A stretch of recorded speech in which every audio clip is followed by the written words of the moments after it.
Ladies and gentlemen, welcome back to Casual KO.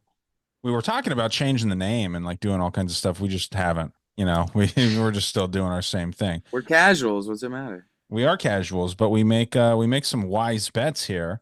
And now that Jared's back, we got two sharp betters and one kind of amateur over here. So, I'm an amateur. Alex and Jared are the sharps as far as I'm concerned. But, we still all usually have more winning weeks than losing weeks, and we're looking to turn this weird fucking card into another winning week. A lot of names that are hard to pronounce. A lot of strange matchups. The road to UFC level of competition is very low, probably the lowest out of all those UFC, the contender series tough, road to UFC. I don't know what else they got, but it seems like the road to UFC guys are very, very low level. And we're going to try and, sift through this minefield of strange picks. But I'm going to be honest with you. I usually like to bet on every fight, and I will do so here. But instead of betting like $20 a fight, I'm probably going to be doing five on a lot of these just for the thrill. Just for the thrill. I got to be a little bit invested. I can't get too crazy, though, because if you can't pronounce someone's name, it's hard to bet on the fight, right? I mean, like, I don't know these guys and gals. It's very tough. I didn't do much tape study for this, but I know Alex did. Jared, I'm not sure how much tape study you did. You're muted, sir. Yeah, not a ton. Not a ton. Okay, so Alex is probably the authority on this card at this point, but we'll see. We'll see how it ends up shaking out at the end of the week. It feels like more often than not, you can throw a dart at a board and have one fighter's name on one side, one fighter's name on the other side, and wherever that dot lands, it can hit. I mean, we see some wild underdogs cash, and it's a fist fight. It's tough to really predict. But we've got the whole crew here. Should be a good one. Jared, what's going on with you, man? Same old dude. Just still busy working, getting ready for February. And yeah, I tried to do a little bit of tape on this car, but these Asian dudes and these road UFC ones, I'm gonna get up at 3 a.m. to watch the prelims. I'm like, I'm not getting too invested in this one. I'm gonna wake up But at yeah, 1 and watch them. oh yeah, no, I'll definitely be up watching them and like laying in bed, being a degenerate, but not one I'm too hyped for. At least a main card, which is the better fights, will be at a somewhat reasonable time. Yeah, Right. so I'm But getting Now, what's going on in February? BKFC, dude. I fucking know. I'm telling you, like to tell the people. Oh, I told him last week, Mohegan Sun, February 1st, BKFC debut. Fucking staying sharp, training often, and I'm fucking ready to go. Yeah, I'm excited to see that, man. That's going to be a big thing for you there. Getting paid to do what you love, which is basically boxing and a little bit of like tie clinching and stuff like that. You're going to thrive in that, I think. So everyone needs to keep paying attention to watch what's going on with that whole development there. Alex, what are you up to, man? had a long night playing poker. Nice comeback. Had a good week last week. I didn't give out too many plays. I ended up canceling a bet on Michael Chandler. I let it ride on my end, but I didn't end up giving it out. And thank God I didn't. Oh, But cool. Michael, Because you convinced me to get off Charles Oliveira and get on Michael Chandler. So thanks that's for letting okay. me So know. I ended up losing on Chandler, but I gave all my clients a couple winners last week. Gave them McGee, gave him that over parlay that I gave you guys last week, and I gave him a round robin that ended up shitting the bed. But 2-1 on the week, I'll take it. Keep it rolling. Yeah, man, Chandler is so entertaining, but Charles Oliveira is so good. I mean, he's good. He's very fucking good. I feel like we got carried in that too. I don't know, man. Just Charles is I think he's on another level now. He just had another kid. I think he got married recently. Like it seems like he's trying to get the last little squeeze of the juice out of his career before he kind of wraps up. I don't know how much longer he's going to be here, but he is on a tear, and I wouldn't be surprised to see him fight for a belt again. My best bet of the night by far was John Jones knockout round 2 or 3. I don't know if I gave that out on the show, but I did put like I think $200 on that, and it made me some really good money. I was losing everything up until that point, so glad to hit one of those. I actually had to deposit more into my account to hit that bet, and it worked out. So we profited on the night, not a ton of profit. Think about $200, $300 profit, and that's essentially $100 is basically 5 units for me. I bet in 20s, so not a bad night as far as it goes. But we got a strange card here, and we're going to roll right into this because are you wanting to control the screen here, Alex? Yeah, I got you. Okay. We're using Trump's internet service. We can, So, it's going to be fun. No ads. yeah, None of no the ads bullshit. for the boys no more. Yeah, I like that. I like that. Respect. Okay, so go ahead and pull up this first fight when you get it ready, and we'll run right into it. This is one of the only Asian names that I can actually pronounce really well because it's Machete. I just say Machete. I know it's Mahashat, but let's go Machete. It sounds cooler, sounds scarier. He's taking on Nicholas Mota here. I'll go first, like we usually do on the show, man. This is actually one of the fights that I do have a take on, and Mahashat is decent, right? He's decent everywhere. The problem with his opponent is it's kind of a stalemate almost, it seems, on the feet. These guys aren't much wrestlers. They're not really into doing the grappling thing. They're both, they want to go out there and swing dicks and see who's got the bigger dick. And, in reality, my shot's Asian. He's got the smaller dick, but he's going to go out there and he's going to give it his best.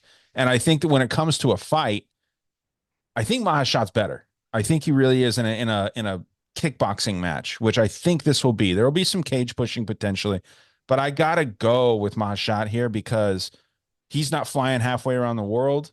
He's not, he's not got as much pressure on him, I don't think, to succeed here. And that whole thing about flying around the world, I think it really does do something to these fighters. You saw that with fucking Sean Brady when he took on Bilal Muhammad. I think if they were to fight in the United States, that'd be a much more competitive fight. I do still give it to Bilal, but I mean Bilal just dominated there. So with the short notice flight out, I'm not seeing, Mota as somebody that goes out there a month ahead of time like some of these higher level fighters do. He's probably got maybe maximum he's got a week there, maybe a week and a half. I don't think he's going out there too long. So if there's some proof of something to the contrary there, I could see Mota doing this, but I like this fight to end in knockout, even with these new old gloves, or the old new gloves. I don't know what it would be. They're switching back and forth with the gloves, and these are the softer gloves, we'll say. So yeah, give me Mahashate, and we'll go KO round one or two, something like that. I like that. Alex, what do you got? Yeah, I'm with you. I like Shate. Here's another thing that I'm gonna say for this whole card is that I need the refs. I need that ref list. I'm curious to see if they're gonna have different refs. They're still using the refs from the Nevada State Athletic Commission. So I'm curious to see that lineup. Shout out to Harry from Pro Schmo Bets who got us the lineup last week. It did help out. And yeah, they come in last minute. So yeah, I'm curious to see the ref because, I'm suspicious that they're going to be leaning, there's going to be some bias towards these Chinese fighters. I could see some of these knockdowns being bad stoppages, and I could see one of these fights being a scenario. So I am going to leave my shot. I think the line is inflated due to geolocation or geographic location. So yeah, probably going to be staying away from this one. It's a little bit too juice and a little bit too volatile and risky. There's better bets on this card. Better. But this is a great opener. Great one to watch. Great one to get the card started as a fan. Yeah, But this is a good one to get the Americans to wake up at 1 or 3 in the morning. exactly. This fight's gonna keep you up all night. But I'll go Mahishate round one. KO. Yeah. Not confident. Okay. Jared. Well, I'm also taking the machete, so trouble's a brewing. We're all Yeah, that's agreeing on scary. the first fight. But yeah, I mean, just the way Mata comes in, he's a guy that is really kill or be killed. I mean, this dude comes for a scrap, and I respect it. This dude's, he's willing to take risk. And when you come out like that, it's usually kind of 50-50 how it's going to work out for you. And so far, that is how it's been for him in the UFC. It's been 50-50. But guy against Maashate, he's a dude. If he gets hit hard, he's going to try to get that back right away, and he could very easily fall right into the kind of fight that Mata wants because he's not going to shy away from a firefight. If you crack him, he's just going to try to sit down on his punches, just swing it out with you. But I wouldn't like to see him get in that kind of fight. When he doesn't do that, he stays long. He knows how to use his length. He's got some good teeps, straight punches, and I think he's just a little bit more dynamic. He got some jump knees up the middle and just, he mixes things up well. But at the end of the day, these are both guys that are really going to put themselves out there, and they're both going to kind of be there to get hit. I'd imagine someone's dying in this fight. Maybe look at like in under 2.5 or no distance. But I'd imagine someone's getting put out in this fight. But I'm going to go ahead and say that's Machete putting out Mata here. So I'm going to take the Machete. I'm going to call it a knockout, and hopefully he'll get it out in round 1. I like it. I like it. Moving on to the second fight of the night here. We have looking at those odds on the no distance in that Maheshate fight. -250. I feel like that's low. no distance. Yeah. Isn't that low, guys? Nah, I think that's a parlay piece. Well, I mean, it could be, but that's the thing is like, I think a lot of people know that they're going back to those soft gloves, and there's a lot of fights that should have finished with those soft gloves that just didn't. I mean, Pavlovich versus Volkov went the distance with those soft gloves, So I think that's a factor that you got to think about if you're trying to parlay that up. There was insider info there. What's that? Volkov and Sergey were teammates. Teammates typically go the distance. There's a little bit bias there, just like Nagano and Yeah, but they Gane. didn't like each other. Pavlovich Doesn't matter. Doesn't matter. Teammates they know each other. You know what I mean? They know each other's tendencies. It's easier to stall and go the distance, in my opinion. Sure, it makes sense. But yeah, it seemed like they didn't like each other, and Pavlovich was pretty hot-headed after that. So either way, but let's move on to this second fight of the night here. And Jared, you can take this one. Long Zhao versus Kwang Lee. And I actually do have an opinion about this, despite not knowing much about the card. But what do you think about it, Jared? I think it's one of the few Asian fights that I actually got around to doing tape on.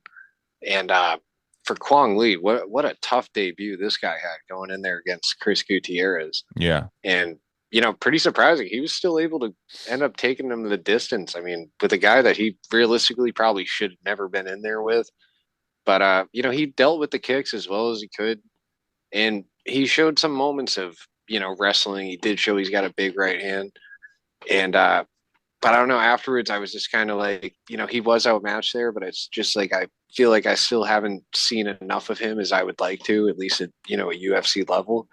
But at least in this fight, I think he is getting a guy that's a lot closer to his level with Zhao Long. But this dude's explosive, man. He comes out hot, and he finds himself in a clinch a lot just because he overcommits so hard. He really comes in to get the finish. And when he gets in that clinch, man, the guy's fucking strong. And when they break, he's always looking to land hard on the break. He's got fucking, he's shown some decent wrestling, offensive and defensive. This guy's just a dog, man. He comes to throw down, and the handful of fights I've watched out of Zhao Long, the guy does seem to be improving at each of the fights I watch. So, I think it's another tough break for Kwang Lee here, but I'm going to side with Long Zhao. Say it's by decision. Interesting. Yeah, I actually got to go the other way here. I like Kwang Lee, and it's just because he's fought in a higher level of competition, in my opinion, from what I've seen here. Like I said at the beginning of the show, I don't think that these Road to UFC guys are all of that yet. I think that they'll eventually get better, but Kwang Lee fighting on LFA, I actually think really highly of LFA, and the competition level that's there in the LFA. I think that those guys are pretty good. So, without knowing a ton about either of these guys, I got to go Kwang Lee. Chris Gutierrez, if you can take him 15 minutes, that's a good look. Chris Gutierrez is one of those guys that loses to the really high level, but he beats the lower level guys. And Kwang Lee fought him fairly competitively, I would say. Lost a unanimous decision, but still, hung in there. And from my memory, didn't get dominated necessarily, but, enough to lose 3 rounds. So yeah, give me Kwang Lee. Most likely a decision, I think. Even though, Zhao comes out, throws heat, tries to look for the finish. I see Lee probably taking him down when it gets a little crazy and just being able to do what he has to do to squeak out a decision here. Wouldn't be surprised if it's split though, with Zhao having the bigger moments So yeah, interesting matchup here between two Asian prospects, allegedly. Alex, what do you think? I'm right lock and step with you, Ryan. I like Quan Lee here. I really think this guy's a little bit sloppy. I'm calling him Long John. That's what I'm calling him. Long And John. I yeah, like it. Long John. And I don't think he's gonna last 3 rounds with Quang. I think he can get him out of there in the third round. That's my pick. I don't think it's gonna look good early. I think he's definitely gonna be down round one. But this guy throws so much gas out. He has such a high pressure that it's just sloppy in round three. It is really sloppy. I think Quang hits harder. I think he's more technical, and I think he's gonna hurt him. I think um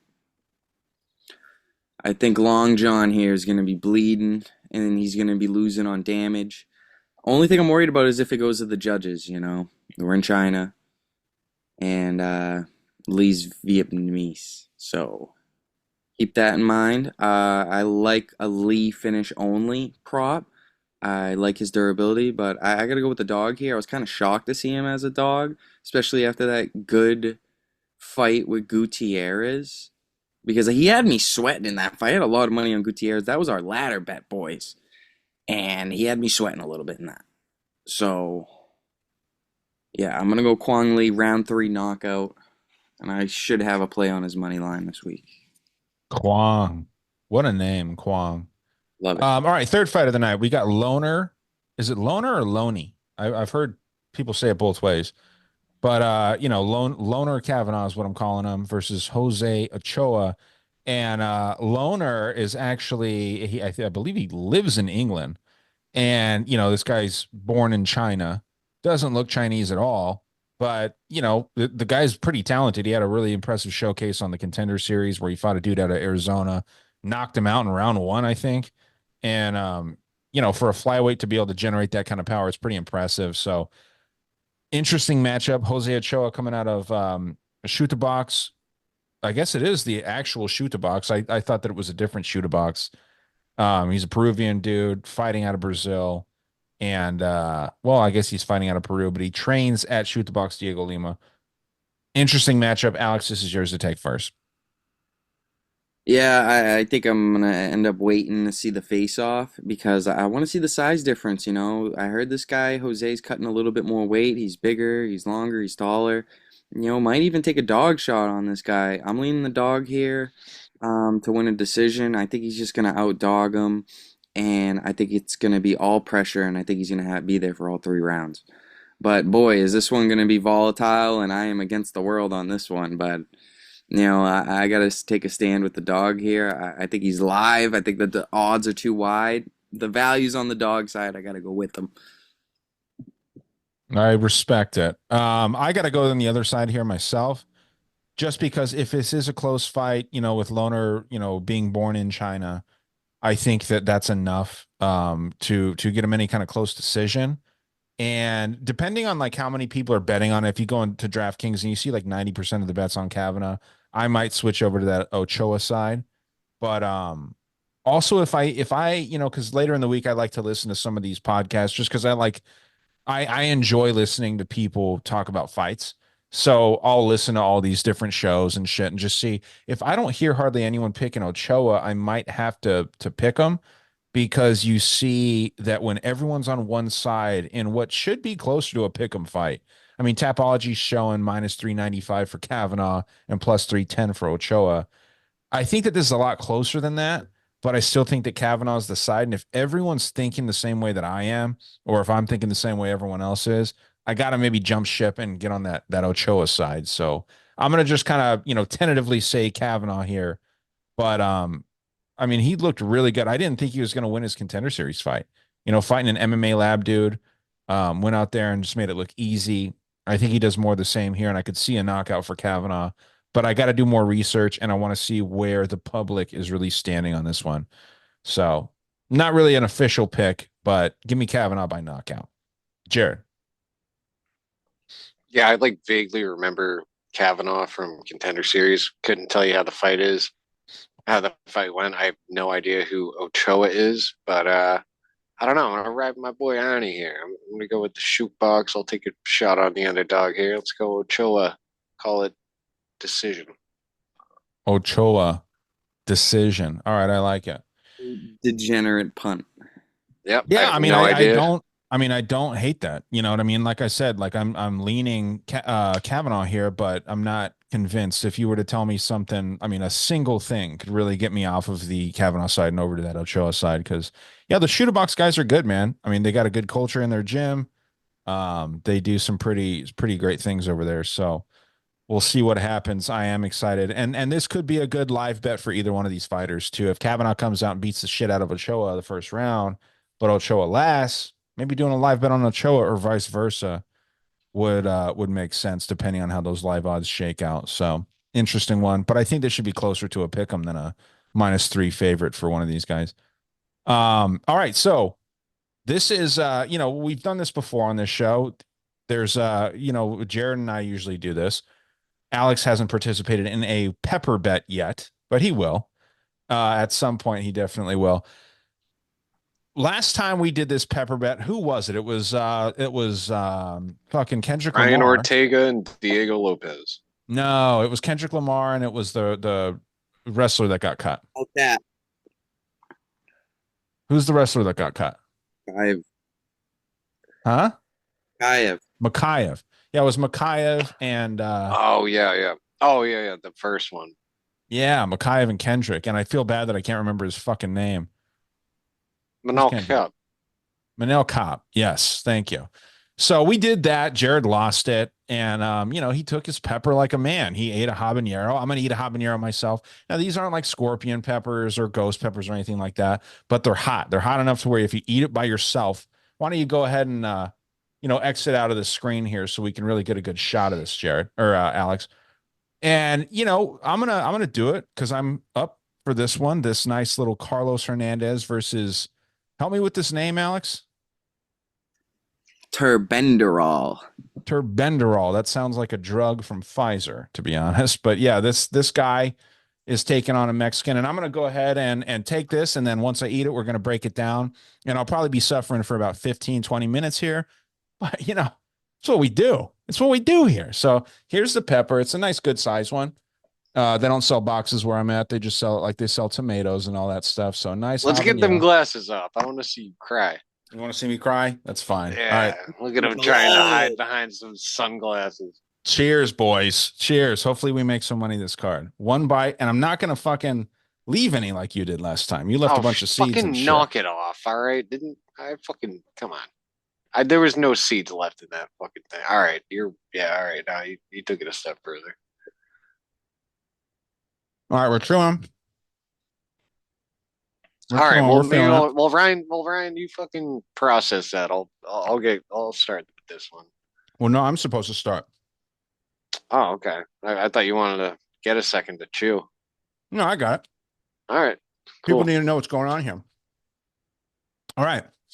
So we've got Loner Kavanaugh. No, we have Carlos Hernandez versus Trememberall. And I'm gonna keep this short for no reason at all. But I'm gonna go with Trememberall. Hernandez has bad luck fighting Asians. And I might get the hiccups here, which would suck for the show. But yeah, just give me Trememberall. And I think that he wins by decision. Alex, All who do you right. got? Solid pick. Terbenderol. I like this guy. If you watch tape on this guy and you're not a fan of him, I don't know. It's hard not to become a fan of this guy. And I was kind of shocked at the line. Thinking about the location of where we are. This truly could be the trap fight, but I don't understand how you could lay juice on Hernandez here in China. I don't understand how you could do it. Third Asian man this guy's fighting in a row. And now he's fighting the third one overseas. I got to stay away from this one. You're right. The value is on Terbenderol. It's Terbenderol or pass. Hernandez's line has even been getting smoked. I don't know if you guys seen that. But He was minus 130. Now he's almost minus 200 on Carlos Hernandez. Early money is confident money. So yeah, I'm gonna lean Carlos wins a decision. But then again, you gonna trust Chinese judges? Because I don't.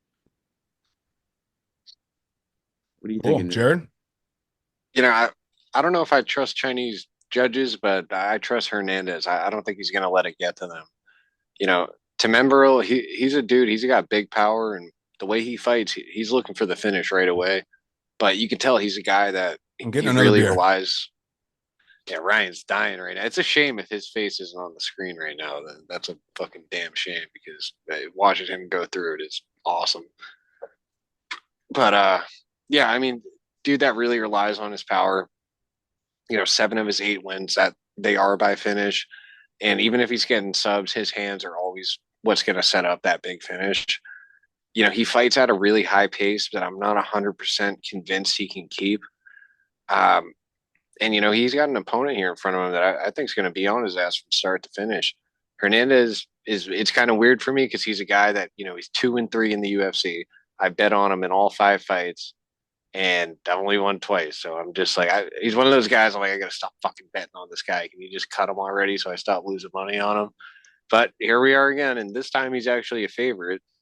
And yeah, I can't get away from him. He's a tough dude. He's got solid boxing, and when he's got a grappler, he knows how to create scrambles, and that's fucking super important. You know, he fought 2 very high level grapplers last time. Of course, it didn't go his way, but he's a guy you can watch lose and still take positives away from it.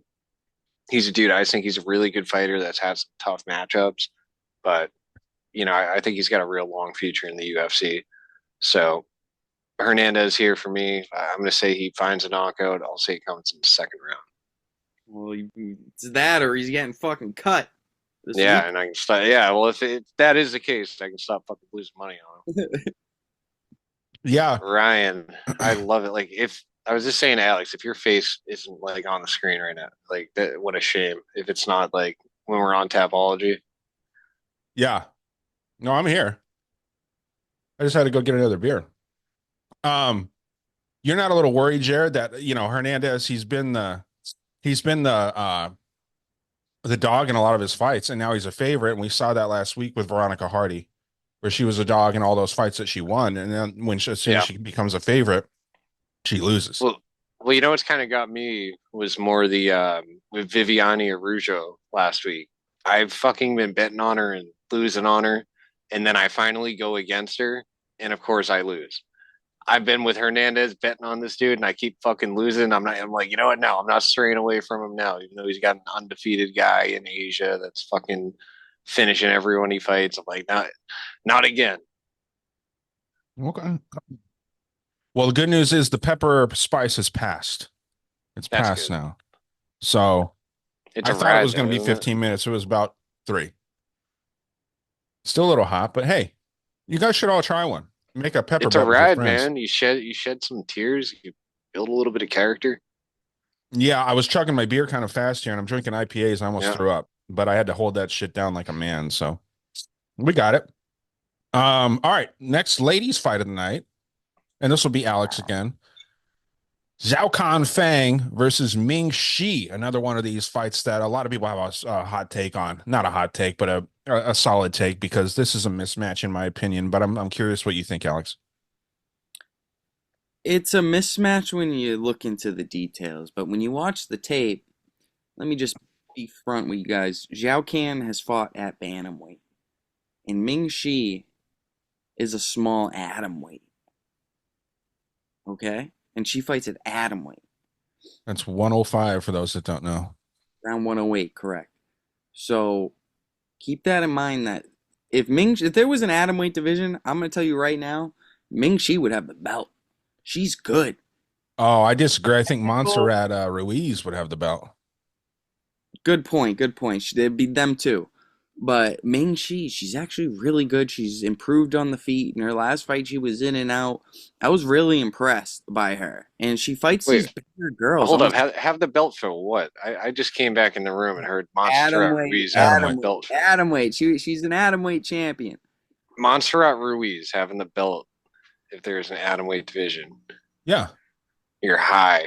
That you Tabitha Ricci. You're 105er at heart.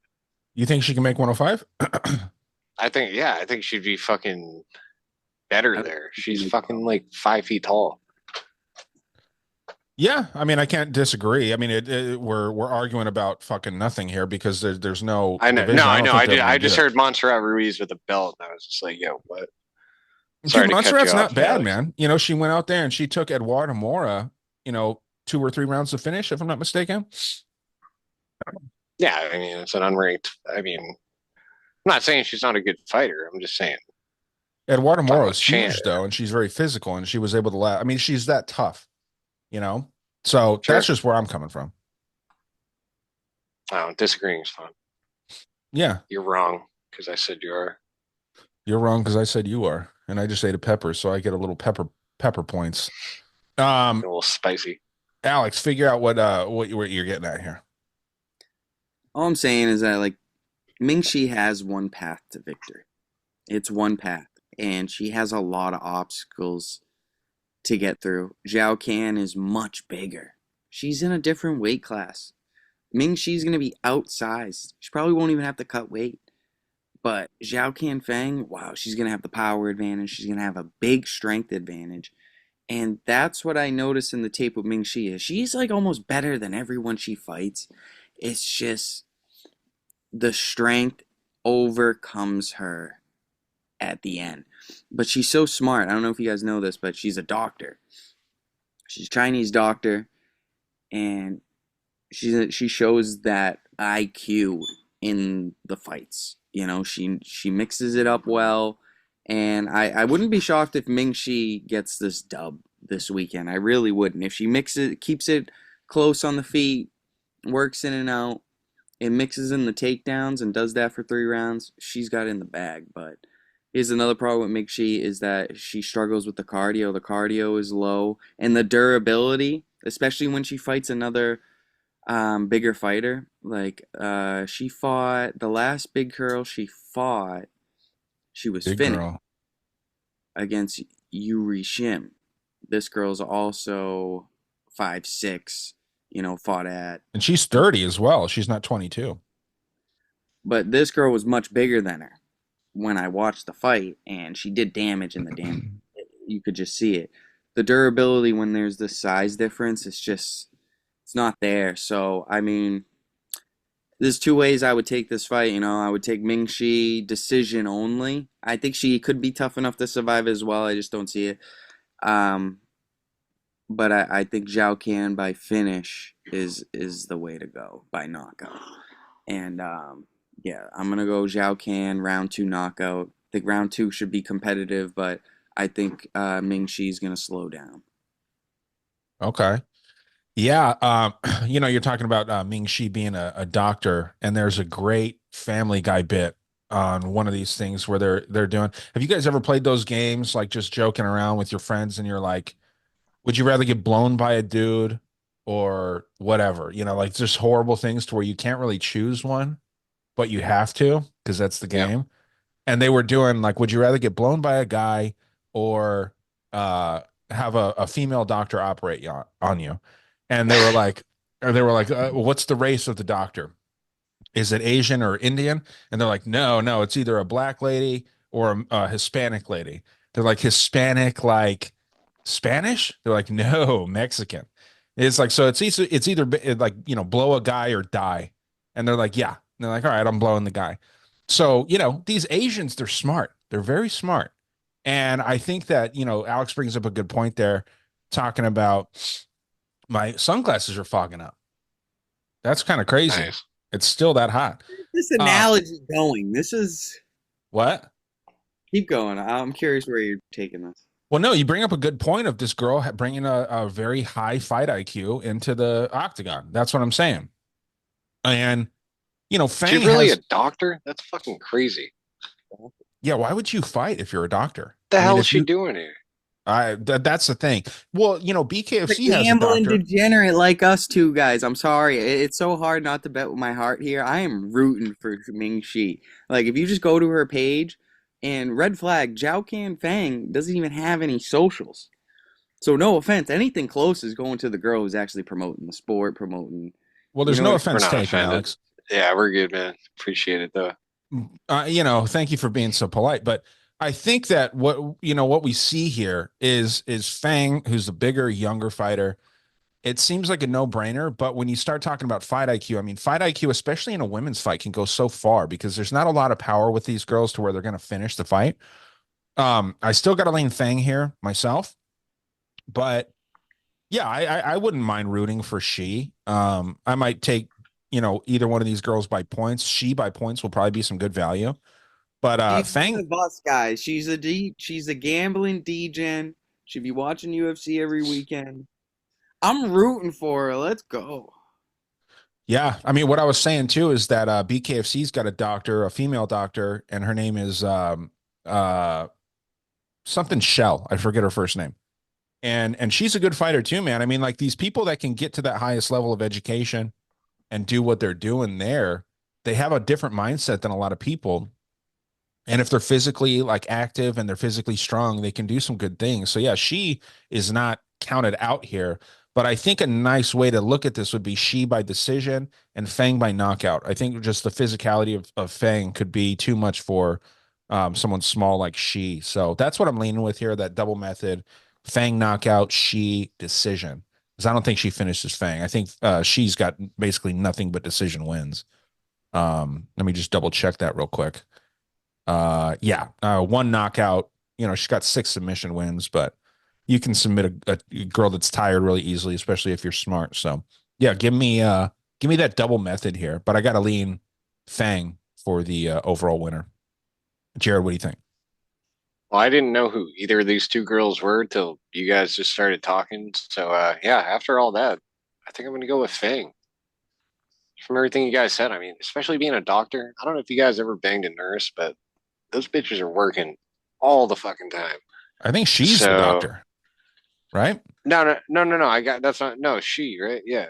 Ming Shi, Yeah. yeah, doctor. I don't know if you ever banged a nurse, but them bitches be working all the time. Like how you as a doctor, they gotta probably have an even more wild schedule.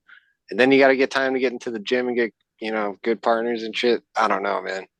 Well, she's a I don't doctor in know. a communist country. It's got to be different than it is here. I don't know, bro. I don't know anything about either girl, but just fucking and just the positives and negatives Alex was talking about. I mean, you got a girl that's 30, girl that's 22, and then Alex said you said a red flag was Fang not having any socials. I fucking like that more. Yeah. She got her fucking head down. She's grinding. She don't give a fuck about no Instagram post. I respect it. So, yeah, I don't know either of these bitches. Let's go with Fang here. I'm gonna fade the doctor. Yeah, it's like a reverse OnlyFans fade, right? Like if a girl has an Yeah, OnlyFans, you want to fade them. And if someone doesn't have social media at all, it's almost a positive. right. That's what I'm saying. I like that take. All right. So two of us are on Fang. Alex Well, is on the doctor. I'm not on the doctor. I'm on Fang, but I'm rooting for the doctor. I want her to win. I'm not gonna bet with my heart. Okay. Well, sorry. I guess I'm still getting over that pepper a little bit. But yeah, dude, I mean, the way you were talking about it made it seem like you were going with the doctor, but my mistake. Yeah, I'm right there with you though, for the record, Alex. I'd like to see she win because she seems like she's counted out already. And I think this is a fairly close fight, but I like that knockout for Fang and that decision for she because Fang could tire out. Let's move on up. Going to another prelim fight. We've got two more prelims. This isn't quite the featured yet, but we got Kiro Shahota versus Dong Hoon Choi. And this is a tough matchup for me. Both these guys are Road to UFC guys. This is one of those finales for Road to UFC flyweight bout here going on.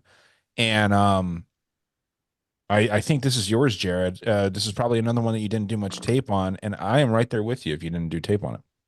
Yep, you got the wrong guy. I got to call him the big guns on it because I don't know who the fuck either of these guys are. You want to go last?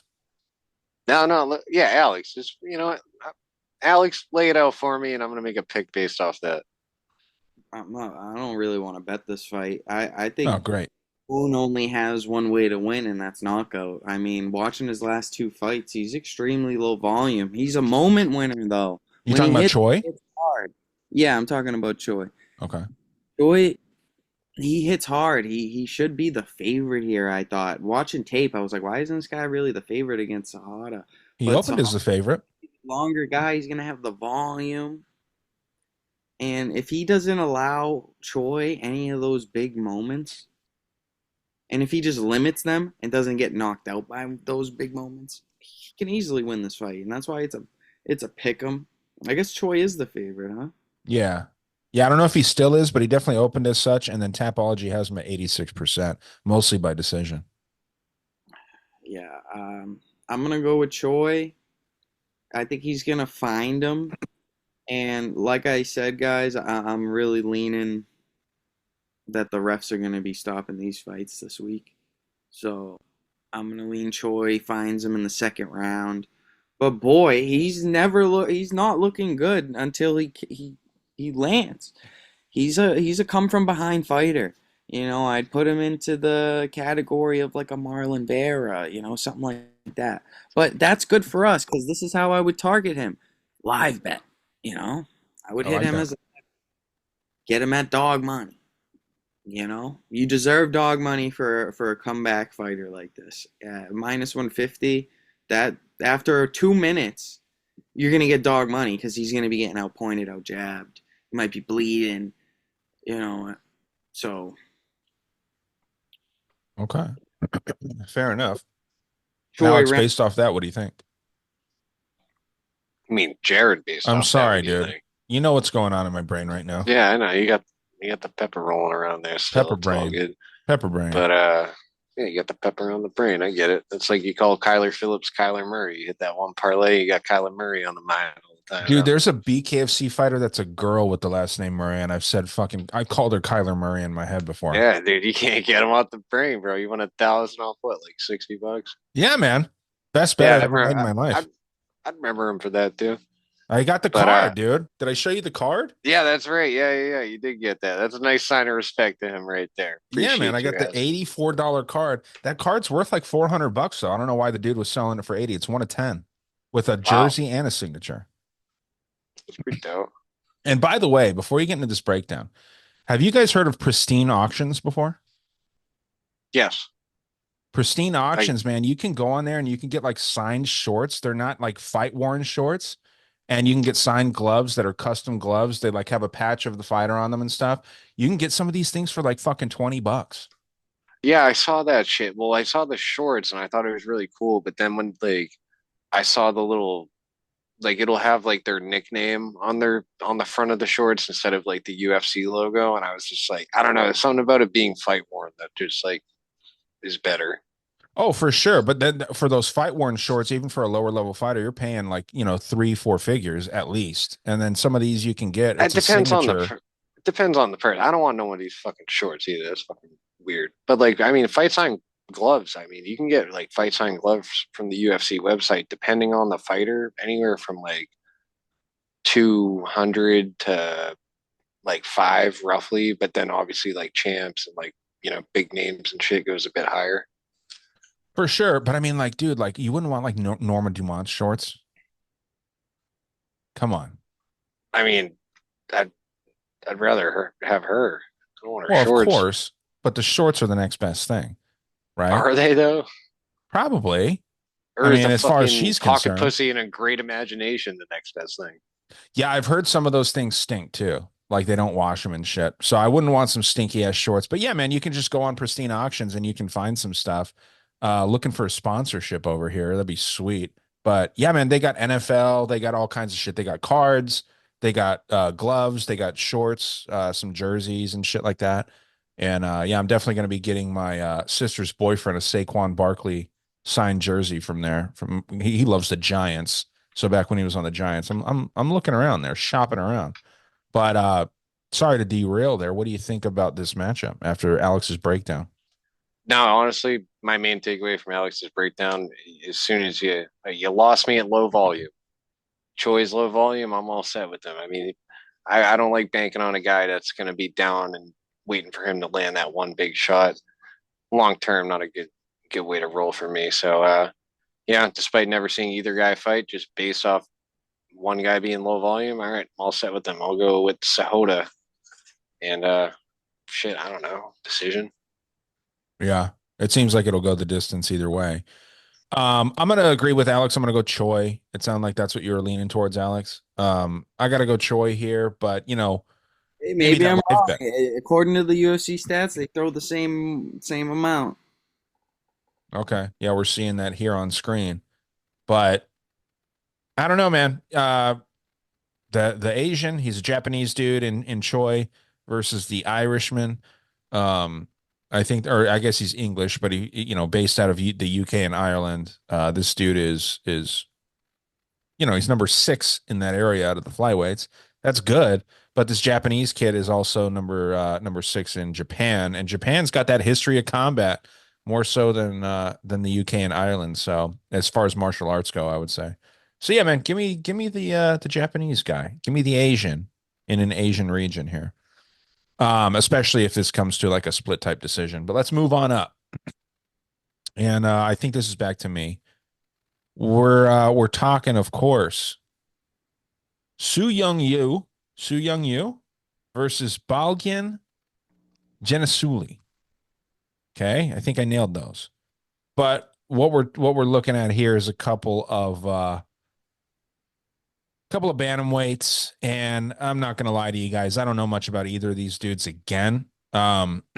This is these seem like road to UFC type guys, and it is. These guys both trying to see, yeah, road to UFC for both.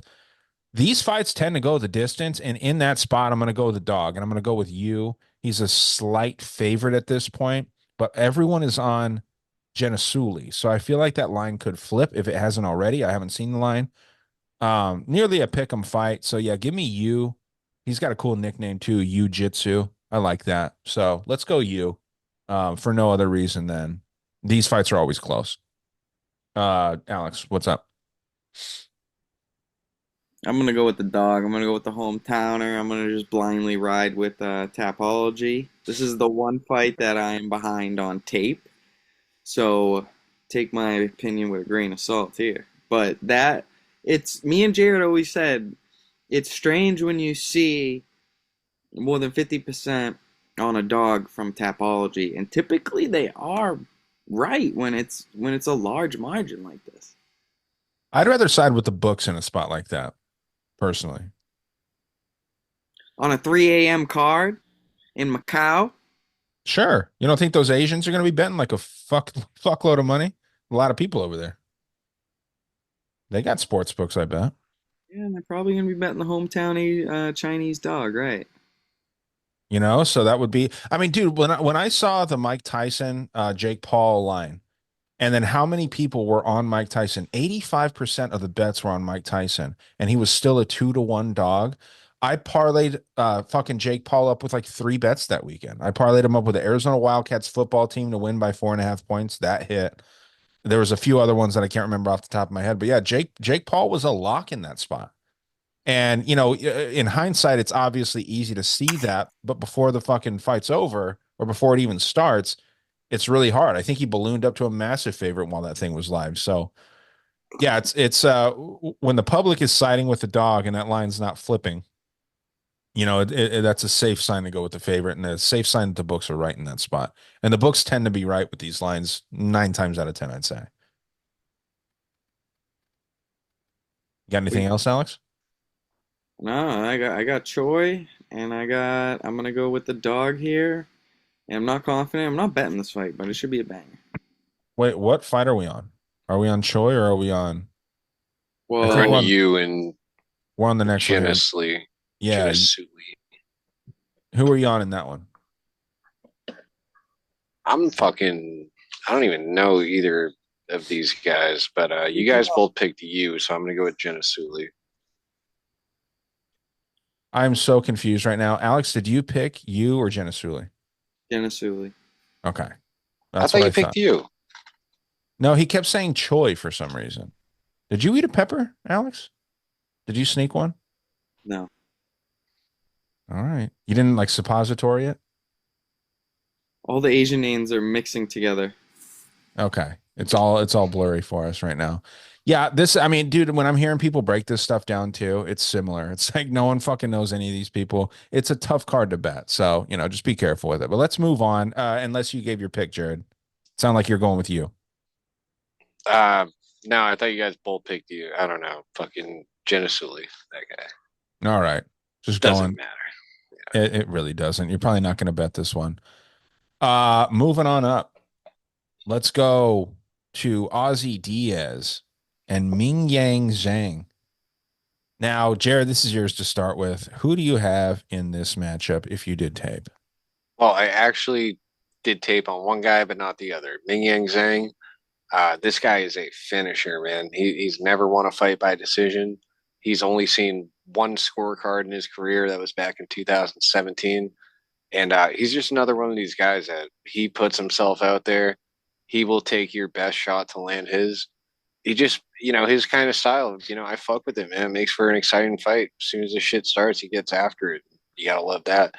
And Ozzy Diaz, I have no idea who he is. So hard to make a pick on this one. But as of right now, I'm like what I'm seeing with Zhang.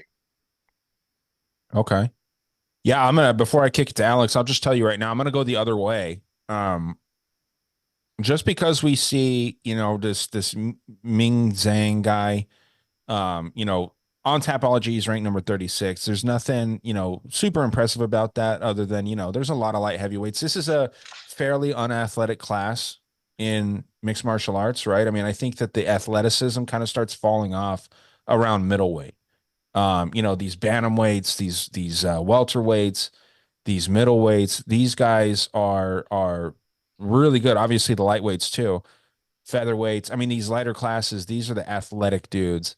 And a lot of these light heavyweights and heavyweights aren't so athletic. So being number 36 in the world out of China, when you're fighting the competition level that he is, which yeah, he's fought in the UFC. He beat Brinson Hiberio. Not super impressive. He did knock him out. That's always good, right? But before that, he's fighting in the road to UFC. He's fighting in some promotion I'd never heard of before that.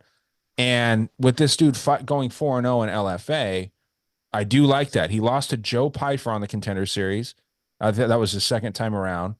And Joe Pyfer came and even though people like to call him the fraud from Philly and all that stuff, Joe Pyfer is good. So the competition level for Ozzy Diaz, I like better. And Ozzy Diaz is another one of these guys that's never gone the distance at all. I mean, he's never gone the distance one time. And most of those fights are finishing by knockout. So I mean, the under here is nice. It might be set at 1.5, but I got to go with Ozzy Diaz, especially at these odds. I think this is a pretty competitive fight. He is flying around the world, but I mean, the competition level in California is higher than I would say the competition level in all of China. Personally, like that's just what I think. California is a highly populated state, and there's some good fighters and a lot of talent coming out of that state, more so than there is China. So without much conviction, I'm going with Ozzy Diaz, and I think that that's just the side here, especially at these odds. If they shrink too much, then sure, pick the local favorite. But yeah, give me Diaz, Ozzy Diaz, and my dog's name is Ozzy. One of my 4 dogs is named Ozzy. I got to pick the dog named Ozzy here, man. Go ahead. I'm disagree with you. I gotta go Zhang here. Disagree. I like that. Huge popular pick. Glad you said it. I was just processing. Disagree. It's like Is that what two I said? separate actions. Is that what I said? I'm too high. Like you're dissing me and you're Dissing you disagreeing. and disagreeing with you. I like it. It's just a new fucking word that Alex came up with. Go ahead, man. What do you got?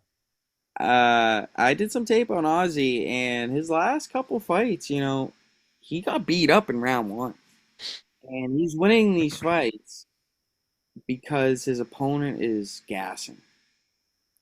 So, could I see that as a scenario with Zhang past the first round? Absolutely. Adrenaline dump, the crowd gets you going. And yeah, I could absolutely see that. But I was thinking of this the other day. What would this line be at the Apex? Sure. It wouldn't be minus 300. It really wouldn't. And I really think the UFC are trying to attack this Asian market.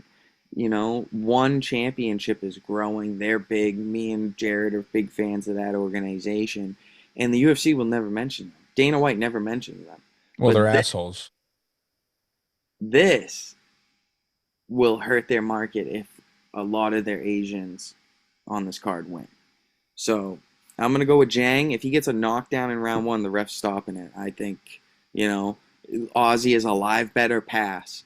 Do not. I would never bet him before this fight because if he survives to round two, he's probably going to be a plus 500, plus 1,000 underdog.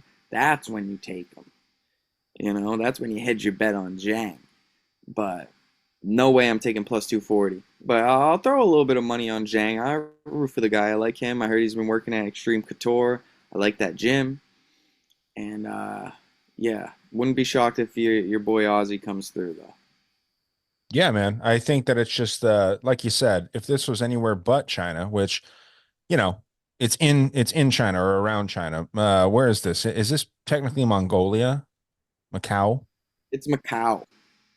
Yeah, but That's in where is China. Macau? Is that Macau is the gambling It's in mecca China. of Asia. It's the Las Vegas yeah. over there. Okay.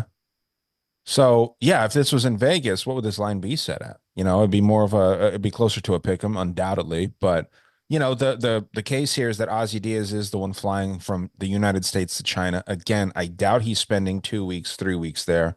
Probably flew in yesterday. Yesterday being Tuesday. That's typically when they fly these guys out that are a little bit lower level. If they go on their own dollar, they fly out there, you know, whenever they want to get acclimated.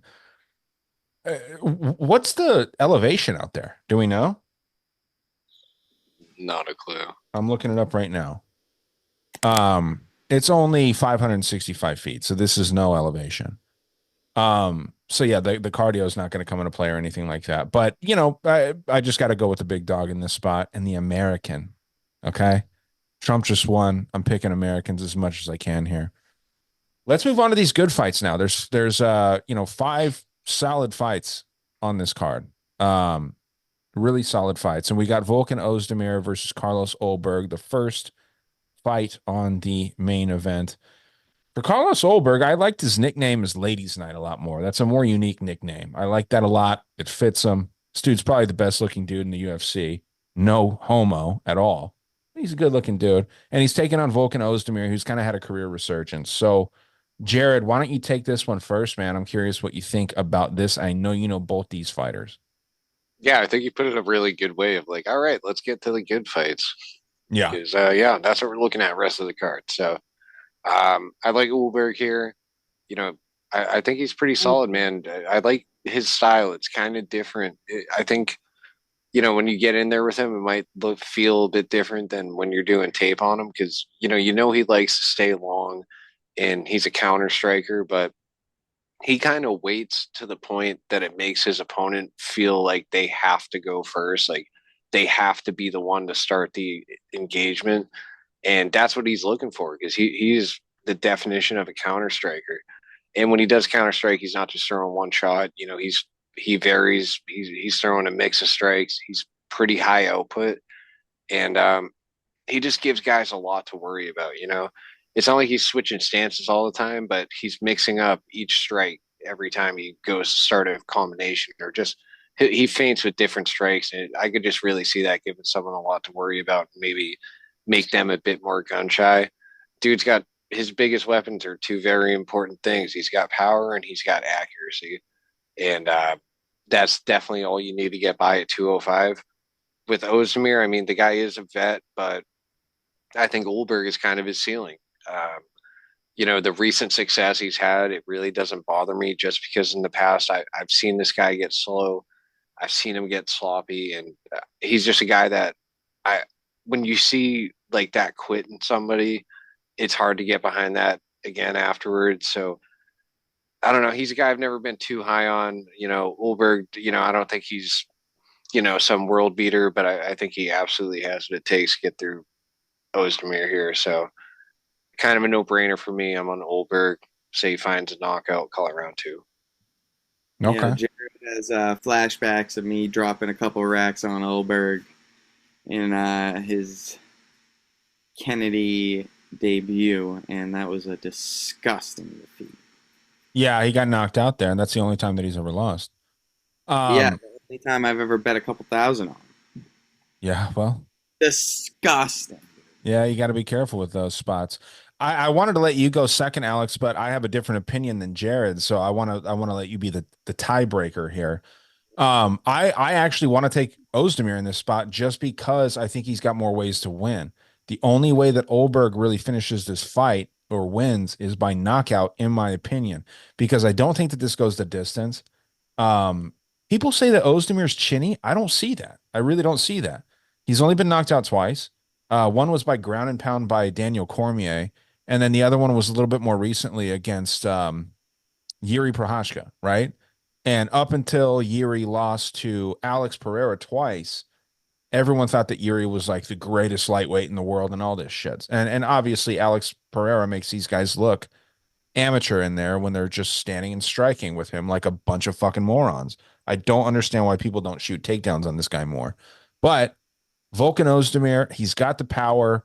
That's why his nickname comes from no time.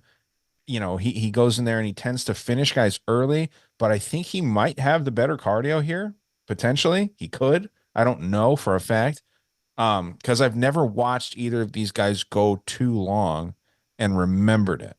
Um, I don't remember this Nikita Krylov fight where he lost by decision, but Nikita Krylov is very good. I think that Nikita Krylov and Carlos Olberg's a really good matchup as well. And I'd be interested. I wish that we could see that fight. I wish that we could see that before this, because then, if Olberg goes out there and just knocks out Krylov in round two, that's pretty impressive, more so than a round one knockout. Because when you're cold and you haven't taken any punches yet, yeah, you can get caught in 30 seconds, no problem. But Ozdemir, I think, is going to wrestle here. I think he's going to wrestle the kickboxer, and I think he's going to do more than just stand and strike. So hopefully he doesn't show that like Curtis Blades level of fight IQ and just decides to stand with this guy. But yeah, man, give me Ozdemir. I like Ozdemir in this spot. I don't think he's going to make a title run by any means, but everyone says he's old. He's 35 versus Carlos Olberg's 34. I mean, these guys are the same age as far as I'm concerned. So give me Ozdemir and a nice dog price as well. Alex, what do you got?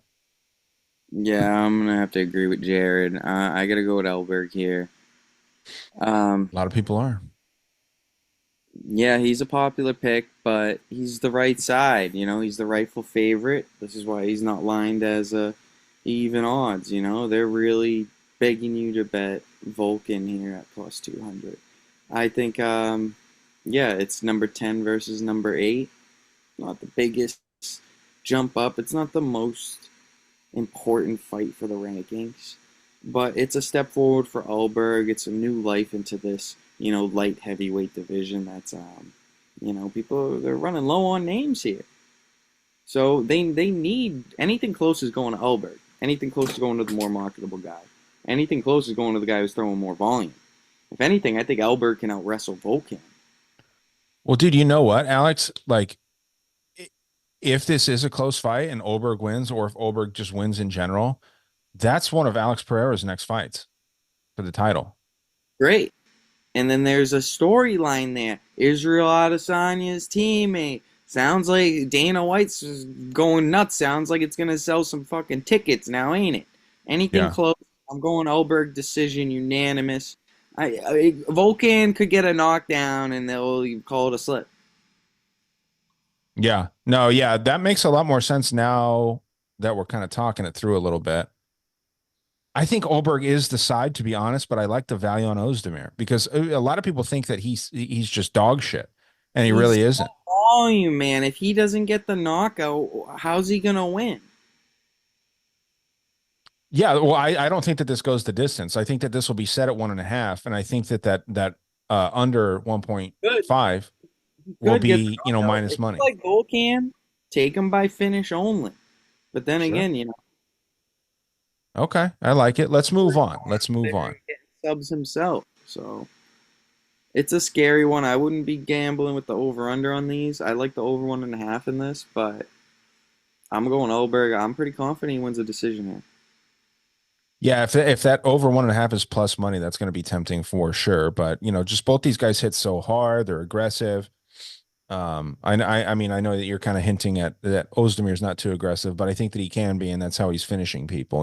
Is by knockout usually. Lackluster, though. He can be lackluster. He can He can sit on the back foot. Yeah. You know, not a And this guy is a that short moves flight around. for I mean, think about it. Who's the athletic guy here? Who's the guy that's going to be on his bicycle? Who's going to be the one throwing flashy shots? Vulcan's going to be sitting there trying to hit the jab and hit the overhand right. yeah. I That's mean, we'll it. see, man. I love the value on Ozdemir, but Olberg is realistically the side, especially with the title shot story and all that stuff. I mean, Magomed Ankalaev has to be the next fight for Alex, but Olberg, if Alex wins that, which I think he does, to be honest, I think that Olberg is next in line after that. And with a win here, there's no denying that at this point. So let's move on to Kong Wang versus Gabriela Fernandez. Easy pick for me, but I'm curious what you guys think. Alex, this is yours first. I got to go with Wang. I don't like the odds, though. This could be a sneaky one because, is Viviani Araujo foreshadowing another upset on the main card? You know what I mean? These Brazilian girls have shown they're live, and this is kind of a disrespectful line here. Um, because this is a girl that, if anything, has more of a shot of beating Wang than some of her previous opponents. Gabriella got hands. Round one's going to be a banger, and I think it's going to be a barn burner. I think someone's going to sleep. This is one of the fights I'm actually want to look at the no distance.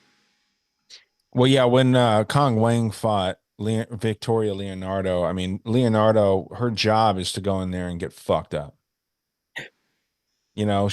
She's not a very high level UFC girl, so I Yeah, definitely get that. What's that line round two, ground and pound. for Kong? Yeah.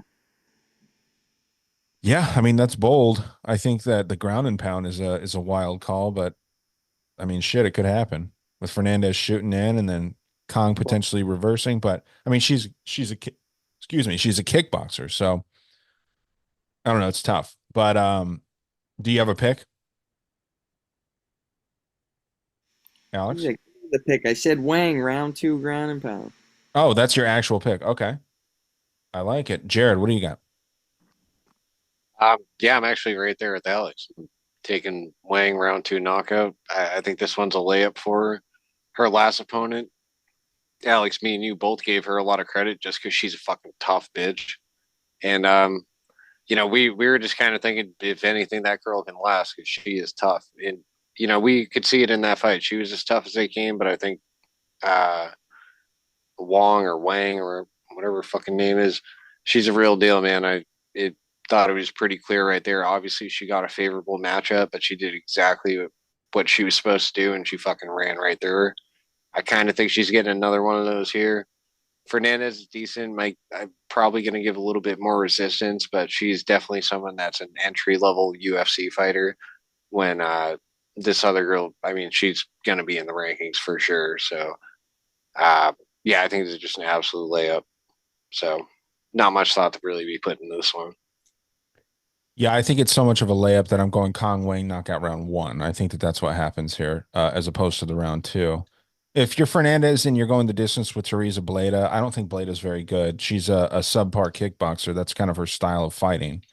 And Kong Wang, I don't know if you guys knew this, but she beat Valentina Shevchenko in a kickboxing match. They say that fucking every time they talk about Robbery. Wait, her. what? Robbery. Really? Stolen. Isn't Don't that ever mention that ever again. She lost that. What you well, not talking on about, paper. the If you bet goat? on Kong Wang in that fight, you would have cashed your ticket. So, I don't yeah, give I a mean, fuck. She obviously I'm lost all her joking. fans that day. Dude, it was a fucking that fight was legit like the clearest form of a Muay Thai fighter versus a kickboxer in a kickboxing match, and the kickboxer won. It was just like, but Sure. Ryan Well, even yeah, I just mean, mentioned it just to be funny because everybody, every fucking time they talk about this girl, they have to mention that. yeah, I mean, it's impressive whether you thought she lost or not. It is still, I mean, that's a great name to have on your resume, no matter what the sport is, right? I mean, Valentina Shevchenko, I'm not afraid to admit it. She beat my ass. You know what I mean? If we were to fight, she'd fuck me up. So yeah, that's a good name to have on your fucking resume. Jared, I don't know if you feel the same way. Do you think you could beat Valentina Shevchenko in a MMA fight? It's like the real part of you like wants to say no, but then like the like asshole ego side of you is like, dude, it's a woman. Like at the end of the day, like she is a woman. Like I don't know, it's hard. I don't like training with girls Right. or like I really don't even like drilling with them because it's just like it doesn't feel like a live look. You know what I mean? It's just I don't know, dude. I that dude Keegan that was in my corner in my last fight, fucking his wife is like she's I think 6-0 in Muay Thai and 5-2 in MMA. She's a good fucking. We had an odd number of people and people were sparring and shit, and like we're doing like a round robin where you switch every round. And fucking next thing I know, I end up fucking like I ended up having to go with her for a round, and basically I'm just like, she's a little fucking tornado, dude. But it's like she's throwing all kinds of crazy shit, and I'm just kind of fucking having an arm out, like, you, get out of here, like just basically evading the whole time. And I'm just like, in my mind, I'm like, damn, like she would fuck a girl up, but I could murder her at any moment. Like, you Yeah. know what I mean? It's just, but it's a whole different level. You're looking at like Valentina Shevchenko. I mean, I think Amanda Nunez would absolutely fuck me up, like for sure. Yeah, she'd fuck up most You people know in what? this No, no, world. no. You know what? Now that I think, yeah, Valentina would fucking run through me, no problem. She'd fucking sub me for sure. Okay. Yeah, that's what I'm saying. An MMA fight. Like, yeah, Yeah, yeah. Oh, yeah, yeah, yeah. Absolutely. she'd Yeah. wrestle your ass and fucking, you know what I mean? Yeah. I just wanted, Valentina you fucked know, me up for sure. you're the only one of us that fights here. And so I was just curious what the male fighter would think about facing someone like Valentina. So that's my point is that no matter what, how you're fighting this girl, if you're another girl and you have a win over fucking Valentina, that's something that they're going to talk about. So that's why we hear it so much. But did you give your pick on this one, Jared? Yeah. Wang round two Wang round two. Okay, knockout. yeah, I was the last one. So yeah, I have Wang by round one knockout. Alex is also on round two for Wang. We all like Wang here. Let's move on to the featured prelim of the night. We've got Kenan Song versus Muslim Salikov.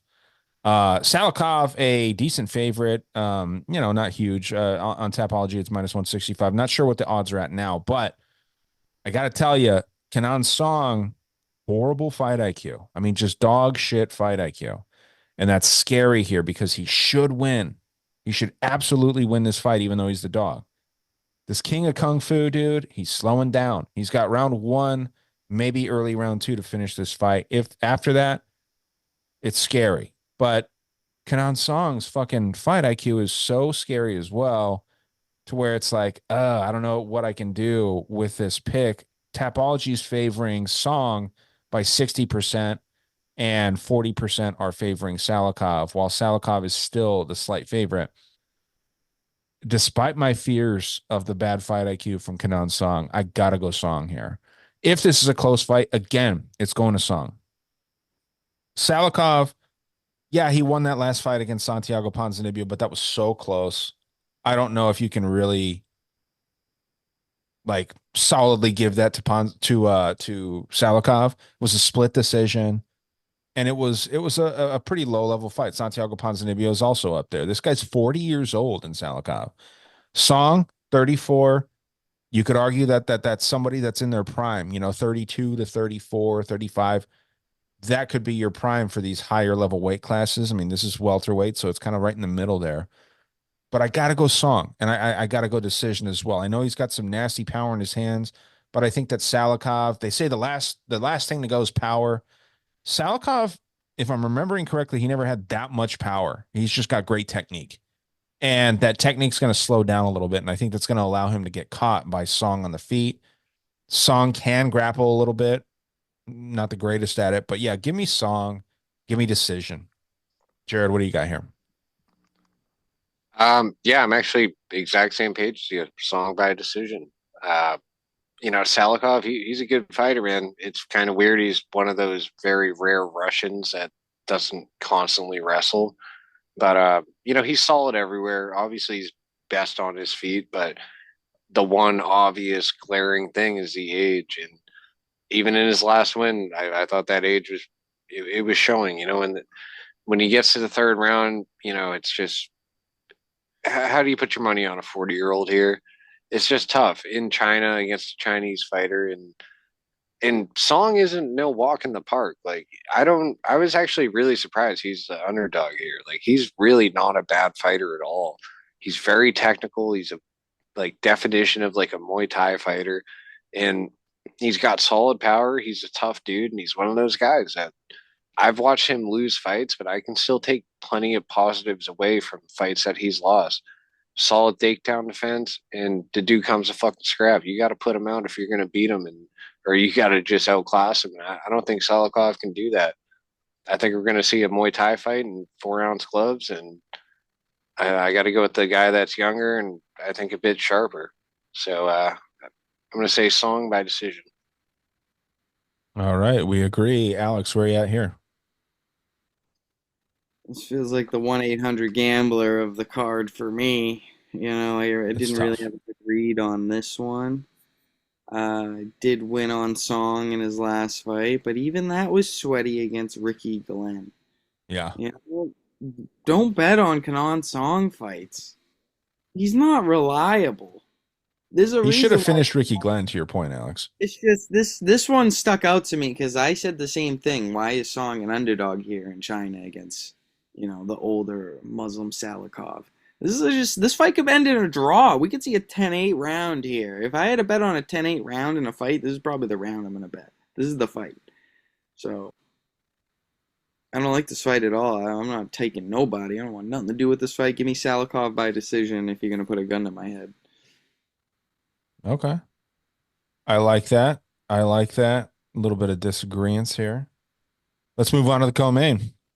Then we'll wrap this bitch up right after the main. I don't have too much on this, but I'm curious, Alex, you can lead with this one because I know you like these chick fights.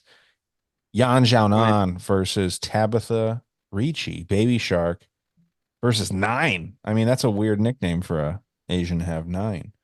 But yeah, what do you got in this one? I've been back and forth with this one actually. I was initially on Yan and very passionate on her. I was getting ready to bet her, but after doing some tape and reconsidering, I don't think it's really a safe spot. I think this is another spot with the lines influenced by the geographic location. If this was in the Apex, it'd be a little bit lower. It'd be a little bit more of an affordable price. And that's where it's coming down to, minus 200 on a girl who struggles against wrestlers. This just doesn't look good. Beating Mackenzie Dern, like, okay, that's all right. But she's just unreliable. It's either she comes in and knocks a girl out, is an absolute world beater, or comes in and doesn't look herself. You don't know what kind of Yan you're getting. And Tabitha Ricci, she's been looking better every fight. And I think she's getting blessed here. There's a reason why this is a 3-round fight. And that just screamed red flags for me. Because Yan in a 5-rounder at minus 200 would be I would take that. But in a 3-rounder, I don't know if I want anything to do with this fight. I might take Yan, finish only. May punt on, maybe a Yan knockout. Because I know if she keeps it standing, she can take out Ricci. So, yeah, I'm going to go Yan. Hopefully gets that knockout round 2. But I'm not confident. Something in my gut's telling me that this could be another upset. This could be the Macau special. Like, I could see a lot of the Asians on the prelims and the early card win, but I could see a couple on the main card, shit the bed. And this could be one of them. She is on upset alert. I thought, why wouldn't the line even be wider at some points? So it kind of feels like a trap for this fight. And Yan did take a lot of damage in her last fight. I'm scared of betting her in this spot, but and Ricci's been active, so I'm not gonna hate anyone taking the dog number on Ricci, but I'm gonna take Yan. I'm not super confident. I'm not gonna go huge on it, but I think she's the better fighter. All right. Yeah, I agree. I'm taking Yan, and I just think that she's all around better than Ricci. You know, the wrestling, yeah, that's one of those spots where you're not sure. But coming off a loss to Zhang Wei Li, there's no shame in that. Now, yeah, she got her ass beat, but I mean, she got choked out twice in that fight, I think, if I'm not mistaken. She, IQ too. It's IQ too, you know. yeah, but I mean, Tabitha Ricci, man, like, I don't think that her ass is going to get her a fucking close decision win here, like it has in the past. I don't think that that's going to happen. I think that if it's close, they're giving it to Song. So I got Jan in a parlay, and I'm excited to talk about it. It is in the main event, is the other half of the parlay. You guys probably know what it is. It's very gimmicky, but I got to go with Jan here, and I think she can win a decision here. I don't think it's knockout or bust for Jan. So yeah, give me Jan and give me her to win by decision. I think it could even be a split. It could be a close fight.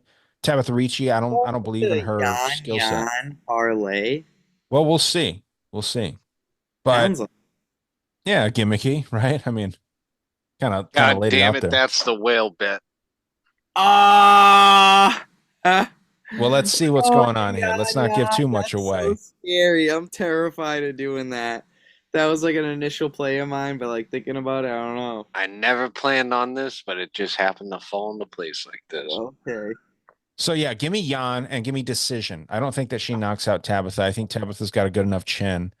All right. Tabitha has only been knocked out once, and I'm trying to find out who knocked her out. Non-Fiera. Yeah, and that makes sense. The striking of Manon Farrow is great, but the power of Song is, I think that Song is more powerful than Manon. Manon's like a death by a thousand cuts, kind of like a Tony Ferguson, right? So that's what I think as far as the striking. The striking, I give the 10 on striking to Song as far as this weight division and this gender goes. And the striking of Tabitha Ricci is like a 6. And then, the wrestling, maybe it's pretty even at like 8-8. The jujitsu of Ricci is nice, but it's nothing crazy that I think is gonna outweigh Song's pressure and what she brings to the table here in this fight. So yeah, give me Song by decision. I'm thinking You unanimous, but I wouldn't calling be Yan? surprised by a split. What are you yelling about? Calling Yan song. Oh, well, you know what I mean. Yan. All these fucking Asian names, man, it gets confusing. Imagine They're how the mixing Asians you up feel. too. They're screwing you up too. Imagine how the Asians feel when they talk about all these Smiths and Johnsons and Andersons out here in the US. They probably get confused also. So that's what I'm doing. But Jared, where are you at on this call, man? Yep, same page. I'm taking Jan by decision. Uh, I like Tabitha Ricci. I've rode her in the majority of her fights in the UFC, but That sounds fun. she's oh, yeah, I wish I meant it more than one way, but she's definitely had at least one or two decisions go her way that definitely should not had. But she's a solid Angela fighter. I think. Hill. Yep, especially that one. Fucking And I still robbery.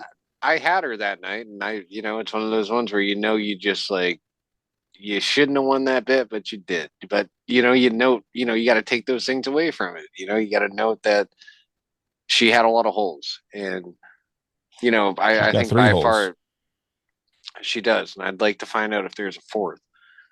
But this is her biggest test yet. As always, she's at a big size disadvantage, and she's a solid fighter. The UFC definitely likes her, but I really don't see anywhere that she's better than Yan. She's just, I think all around Jan's a better fighter. We're looking at number two versus number 10. They're that far apart in the rankings for a reason. I don't know if they're trying to fast track Ricci or something, but this ain't her fight. I don't see anywhere she's better than Jan. So I think this is very cut and dry for me. Jan decision. Uh, yeah, all day. One of my more confident picks. Yeah, I wouldn't be surprised. I mean, I think that the purpose of this Why matchup is isn't to it the showcase the Chinese co-main fighter in event? China, right? I mean, that just makes sense. So that's why they're not giving her number 5, number 6. They're giving her number 10 because this should be a layup for Yan. Right.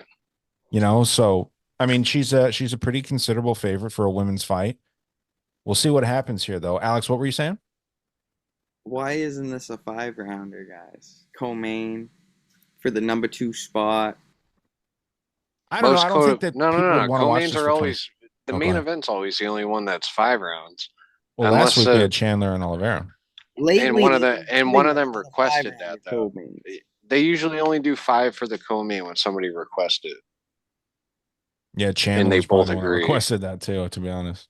Tabitha Ricci definitely denied that shit. Yeah. Yeah, I think that to Jared's point, I mean, the cardio, it's got to be Jan. She's already fought a 5 rounder. I think that the jujitsu does go to Ricci slightly, but the wrestling I think is in Jan's favor and the striking is definitely in Jan's favor. So yeah, I think that she's got her beat everywhere. Yeah, but come on, guys. Like, we're going to split decisions to Rodriguez, Dern. We're struggling in the wrestling against Zhang too. Carla Esparza finished us. We struggle against wrestlers. Like, we shouldn't be minus 200 here. She's not a wrestler. Tabitha's not a wrestler. She's a wrestler. I would say she's a jujitsu player. Her takedowns aren't great. She's Maybe I'm got good wrong. trips from the clinch, but it's not like she's out there shooting singles and doubles. She needs to get you on the fence in the clinch, and all she has is trips and throws from there. But yeah, Jan's been in there with way too high level of fighter, dude. I just think they're in two completely different places. And she has that will to win. When she was fighting fucking Wei Li, like she got choked out in that first or second round. I forget what it was, and she still got Yes, up. I know she she's a got some fucking smelling salts. savage, bro. Yes, that's a fighter right there. She literally got choked unconscious and fucking by a thread was still ready to keep fighting. Like that Literal that's threat. fucking savage shit right there, It dude. was a bit of a gift. It was, but I mean, she came back and still she capitalized on that present that, whoever gave her that smelling salt, because someone put something in her nose. If you watch that, someone put something in her nose and she woke right back up and kept going and brought Zhang Wei Li to a fucking decision. That Smelling is salt's impressive. gotta be legal, right? No? I'm sure it's fine. All right, let's move on to I'm sorry, the main event. Did you give your pick, Alex? I'm on Jan knockout. Give me that shit. Okay. I like it. Yeah, Knock. I'm going decision, but I would not be surprised to see a knockout here by Jan. I think that it's a dominant 30-27, potentially even a 30-26. Main event of the evening. Actually pretty excited about this one, even though it doesn't mean a ton for the division at this point. Peter Yan, sorry, versus Davison Figueiredo. Super fun fight. Um, Jan's got a lot of 5 round experience at this weight class. Davison Figueiredo is on a tear. First dude ever to drop Cheeto at bantamweight. That was a solid drop. Kind of looked like a little bit of a slip, but I mean, I think that maybe karma caught up to Cheeto after just getting beat the fuck up and not dropping. So he kind of got a shitty knockdown stat against him. But I'll go last on this one. I'm curious, Jared. I don't know if you went first last time, but go ahead and take this one. Jan versus Figgy. I mean, I love this fight, and with Figgy now being at bantamweight, um, I think this is as far as he's going to go in bantamweight. I think he's going to run into a brick wall here, Peter Yan. Figueiredo, he's obviously dangerous anywhere the fight goes, but I think in this fight specifically, he needs to get this to the ground because if this fight goes 5 rounds, I don't think he can handle what Jan's going to be bringing to him on the feet. He has to mix it up, and like if he's not getting the takedowns, I don't see how he's going to win this fight. And Jan's a dude that we've seen. He has great takedown defense consistently. He's got one hell of a chin on him, so I'm really not worried about him getting starched on the feet. And just his striking, his Muay Thai is so sharp. I mean, this dude's striking is short, sharp, and accurate. He has legit power. He really plants his feet and sits down on his strikes. I don't think Figgy's going to be able to hang with him. I think at 135, this is Figgy's ceiling. Maybe it's going to take a bit to get him out of there because, Figgy's a former champion, a weight class below. Um, you know, that difference of just 10 pounds, it's a lot, man. And I think he's going to feel it in there on Saturday. So Piotr Jan, I think he's going to find a knockout. I think it might come a little bit later. I do give Figgy a lot of credit. Dude's a fucking savage, great fighter. But yeah, I'm going to say Jan gets him out of there round 4 by knockout. And I just think he's going to catch him. It's going to be a cumulative damage, and he's going to find that one that finally sits him down. So Piotr Jan all day. Yeah, Jan also has good offensive wrestling, not just defensive wrestling. I mean, In. Jan's a very well-rounded fighter, but Oh, look who just walked in. The mush. The mush walked in. The Yo, goat. you want me to show you slip? Yeah, show him the lottery ticket slips. exit See, out of when this. Aaron says The that, he wheel pulls out a slip that he bet $1 on this 20 Here's the teamer. can. It's never going to hit. Exit out of the. Put us Look. full screen. Tell it to him. So I got Nicholas Mata money line, Zhang Feng money line. I took Method of Victory, Carlos Alberg, and Volkan by knockout, and then I took Zhao Yang by decision minus 120. 100 pays. What is it? 1,000, pretty much, or 1,100. Let's go. You put Nice. 100. Let's go. That's a Good nice luck. I know. What the fuck? Nicholas Mata, Feng. Volcan ends in KO. I don't know about that. Volkan's gonna I get don't knocked know. out. I don't know. Exit the full screen. Put this in full screen. No time. What is this? No time. No time. Someone's getting knocked What the if fuck someone out. gets subbed? You're gonna be sick. Someone's getting knocked the fuck out. Alex, put us full screen so we can see that slip. All right. Let's go. We can see it full screen now. All right, show that one more time, sir. Can you hear me? Yeah, I can hear you, Ryan. Okay, perfect. Show the slip. That's a fucking whale bet right Wait, there. so you Yeah. got Mata money line, Fang money line, and what are the two props? Ozdemir, or no, just exact method knockout. I like that. So, oh man, that might actually hit, dude. Zhao Yang by decision minus 120. I like that. Now, mind you, Aaron's the guy that puts $1 on 20 teamers. And that's every hand every slip he hands you. But seeing that, I'm like, yo, that shit might hit. Yeah, I don't mind that at all. That's why you round robin, boys. Don't get greedy. If you're putting more than 3 legs in a parlay, round robin it. It's a Mando. Don't be like this degenerate. Yeah, in a round robin, that $100 bet will get you 350 or something instead of a So 30. what? So what? Can 2 Yans win? Both Yans back to back. Hey, you're being generous with the 350 too. But yeah, Aaron, that's a whale bet. Both the Yans.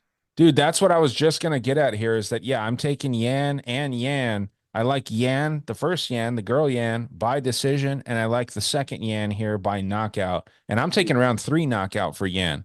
So yeah, I like the Yan finish. Instead of yin yang, it's yan yan. I like that, dude. A lot. I'm gonna go. Damn. What's that? You taking the finish line? Hey, give me a second. Jan by KO plus 450. I kind of want to take a shot on that, baby. For Piotr Jan? No, Zhao. You know what my best bet was last week? What's that? Nickel. No Bickle by decision plus 850. That was a solid pick. Dude, I picked fucking nickel round 1 finish, and I felt sick afterwards. And I felt like, when I was placing that bet, I'm like, yeah, the simplest thing is what's going to happen here. But it made so much sense after I saw that because Paul Craig is such a step up in competition from fucking Cody Brundage. So me and Alex are total pussies, so we took the over 1.5. But it's still him, baby. It hit, but we're pussies. Plus 130. Yeah, I mean, Paul Craig. I mean, imagine betting like your fucking mortgage on Paul Craig, or not Paul Craig, Bo Nickel to get 1 takedown. That would. Oh my god! I would have bet that. Oh man! Actually, we were saying I was surprised that wasn't a fight that Alex was taking. He loves taking somebody to get a takedown in the first round. That's like the most perfect fight for you to do that for round 1 takedown. And it was the worst. The worst. And if Paul Craig would have gotten taken down by Nickel, he probably would have gotten submitted, man. Exactly, and that's why he didn't do it. No, I'm saying that Nickel would have submitted Craig. Yeah, could have went either way. It could have, because that's how Paul Craig wins, is like these weird fluky submissions against people like Magomed Ankalaev and Jamal Hill, but still. It's a wild scenario. That fight was nuts. And I loved how people were chanting overrated the whole time. Yeah, that was something, huh? Yeah, pretty wild. So where I are we felt at on bad this? for him a little bit in that moment. All right, yeah, we're getting off the tracks here. I I just love gave my pick. I gave Jan. I've got Piotr Jan parlayed up with uh the other Jan on the card. And I think that the first Jan, the girl, absolutely gets this done. And then this one I'm a little less confident in, but I do like Piotr because he's just a full package and he's got the high level experience in this weight class.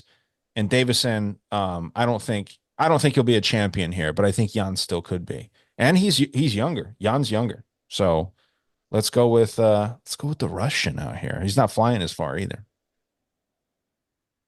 yeah. Alex, what's your pick? I lost my best bet on this week with G Bin. I lost my best bet. So and yeah, that I Yo, had Mr. Kitty just ate shit. where's My Mr. bad. Yeah, so Z Bin got canceled. That was my best bet. I don't have too much to offer other than Jan by What are you KO. doing, bro? So that's all I have at the moment. Okay. Well, I don't hate it. Yeah, we're all on Jan here, and sounds like we're all on the other Jan as well. So, you call my parlay crazy. I think that's a good parlay. A little two-legger. You know what I mean? I can't round robin it. I wouldn't if I could, but I'm gonna parlay that shit up and we'll see what happens. I might even try and find that third leg, that other girl fight. I do like the Fang girl going against the doctor. So we'll see what happens with this whole situation. But it's a fun card. We're wrapping up here. Jared, what's your three teamer, your whale? What do you got going on this weekend? I know. I can't believe you fucking hit that Jan versus Jan or Jan and Jan. That's the whale bet right there, plus 101. I'm Perfect. like, wow, those were the two I'm the most confident in, and I'm like, if these two are work out the plus 100, that'd be perfect. At plus 101, I'm like, the stars align. Then you have to go fucking steal my thunder. I'm like, hey, I might do a Jan versus Jan parlay. Like, no, Well, it's my parlay. I mean, too bad it's not plus 111 because those are always the ones that we like hitting. Those I plus know that's 111s. I know we had a weird thing with that going on. Hey, But they hit. yeah, so I'm sure me and a shit ton of other people are going to be having a Jan versus Jan parlay. But here's a four-teamer steamer. We're going Machete, Carlos Hernandez, Ulberg, and Song. And it's plus 730. A little four-teamer steamer. Plus 730. That's not too high for a four-teamer. No, it's not. It was actually, I think all the value comes from Song because the other three are favorites. But the Song's the one I'm just like, how is this guy a dog? Yeah. Yeah, it doesn't quite make sense, but we'll see what happens. Alex, do you have anything that as far as picks go, anything that you want to share before we leave? I'm taking a shot on the female Jan by knockout, but all my later plays. I also have a parlay open with Elberg. A little bit nervous since you're on Uzdemir, but I'm gonna let it ride. Yeah. No, to be fair, man, I think that Olberg is that side, but I just like the value on Uzdemir. I'm not going to have more than $20 down on any of these fights. I might parlay something up a little bit weird and put 20 on that too, but I'm not betting my normal amount on this card. It's a fucking weird card. I'm waking up at 1 in the morning over here on the West Coast. That's going to be tough because I can't stay up from, my day before and then get through all that. And then I have to work BKFC later. So I can't do all that shit. So yeah, I'm definitely going to be waking up at 1 and that's going to be rough. So I'm not trying to, let the sleep deprived brain of mine try and make some smart decisions. I have no solid leans on this. I'm not even super confident in the co-main and main. I just like that parlay. I do feel like a lot of people might be on that parlay, so that might be a reason to not take it. But as far as like confident picks on this, I like Jan a lot. I like the other Jan a lot. Maybe don't parlay them up. I like shit, let me look back at this card real quick just to make sure I'm not forgetting anybody. I like Wang. I like Diaz as a big dog. Um, I like Tumen Dembarrel against Hernandez. and I like Mahashate, and I like Kwang Lee. So I guess there's more, and I do like Loner Kavanaugh as well. So yeah, I guess yeah, whatever. It's like I said, it sounds like a fucking pharmaceutical. So that's how you remember. But guys, thank you guys for being on the show. Alex, why don't you plug all your stuff before we get out of here? The slowest growing MMA channel on YouTube. Hey, you got some viral clips. Yeah, we got some stupid viral clips. It's okay. Shout out to all the D-gens on YouTube. Shout out to my boy T-Pix. Shout out to Pro Schmo Bets. Shout out to Ani the Mush. T-Pix, the GOAT. Shout out to the boys. BKFC in February. Buy your tickets. I'm gonna be there. Yo, let me say I something. can't wait to get the link below. If it's when I get it, I'll throw it down there. Let's ride this weekend, boys. I'll be up at 3 a.m. I want to do a live stream though. You guys better be awake. Can I say one thing to Jared real quick? Jared, you got to see this kid's text message. I called the fights wrong. I said Chuck Buffalo's fighting the same day as Jared, and I said Chuck Buffalo's going to lose and Jared's going to win. Look at how that fucking played out. Yeah, you jinxed him. I didn't jinx him. If I went, I would have jinxed him. He probably would have won if I went. Yeah, you should have went. You're That's right, wrong. Aaron. This is about you, not me. That's throwing salt in the wound right there. Yeah, why do you have to bring that up? Where's timing? Well, I was All right, Jared, what do you got to plug? but I did hit Oh, on I'm just me. Fucking T-Pix, J_Lennon. Fucking yeah, hit me up or you're gay. Soon to enter the BKFC rankings at bantamweight. Let's Can't go. wait. February 1st. Let's go. Aaron, you better show up to that one. Fuck Yeah, I you haven't up. heard that date myself, to be honest, and I wouldn't be sharing that if I would because that's usually private information. But I don't know if that February 1st is actually something solid. I have no idea, but it would be the next time that BKFC heads to Mohegan Sun. So, just look for our good friend Jared here to be knocking someone out in the first round in the highest level BKFC promotion in the world, or the bare knuckle promotion in the world, fastest growing combat sport in the world. It's going to be pretty awesome to see this dude in there. And I think he's going to really shine in that sport. I told you that a while ago, Jared. And yeah, I think that you got this, man. You're clearly good with your hands. So let's see it happen. Let's make it happen. And people here can support by watching the show and by watching him. So you guys know where to find me if you're listening to the audio. It's Dangerous World Podcast. You know what's up with that. And yeah, we'll be back next week if there's an event next week. If not, we'll be back next time there's a UFC event. So thank you all for listening. Take care. Good luck if you're betting. Good luck if you're following us. Fuck you if you're fading us. And we'll be back.